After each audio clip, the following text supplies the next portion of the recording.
So let me state this right up front. A Trump administration, our Christian heritage will be cherished, protected, defended like you've never seen before. Kat dangdon umahe kumbaong manure manu dangdon jingkermen maher u presiden jongkari Nigeria ngamdon kambania tu kerteng yaw no bru namar ula tok ula syukor ya kari Amerika da kabaong bakari Nigeria omdon AA kum kita Henry Pau Pleng kikam yale bat kikam le ben le kho ya ki Kristan kat nang mi kisngi u presiden jongkari Amerika sasisin uya bat uyeng haka stage haka platform badong tutip ya kana gawe bat kata kalong wat kata ya ki Kristan wat kata ya ki Kristan na malada pikita ya ki kalong tik kumba pikita ya ka donut laniu kolong snam jongkari Amerika oh presiden bai jongkari Nigeria ong u Donald Trump lada pimla ban penbej ya kan dekam kumnehi kisipai bat kikenhun gijongakin poi namar kari Amerika haka omdon bala aban buri kat bapidang im haka neka purthai pelun la neka planet at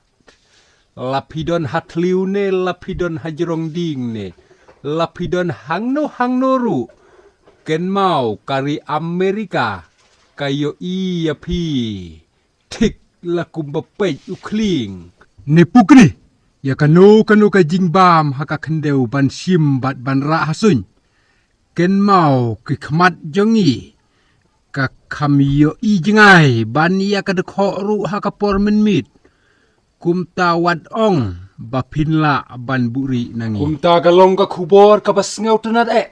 iya ki Kristan la pilong u Katolik la pilong u Protestan ru utrom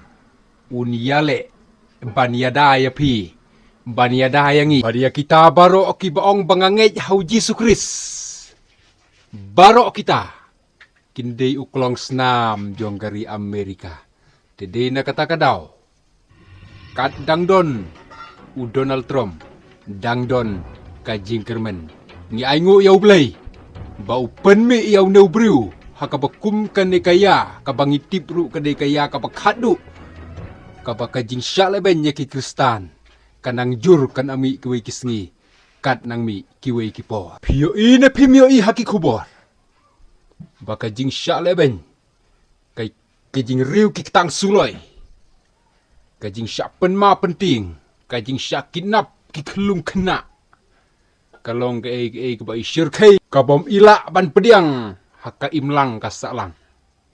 balada pimdon jing isen esyu prabriu paramen sim kumnehi nginwano bat kata kadei ka warning ka bakhadu balada pimla ban penbej mardor ya kene kam Amerika kan sawan ban tuklar hi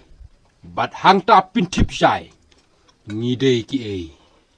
penkut u presiden jongkari Amerika dakini ki gentin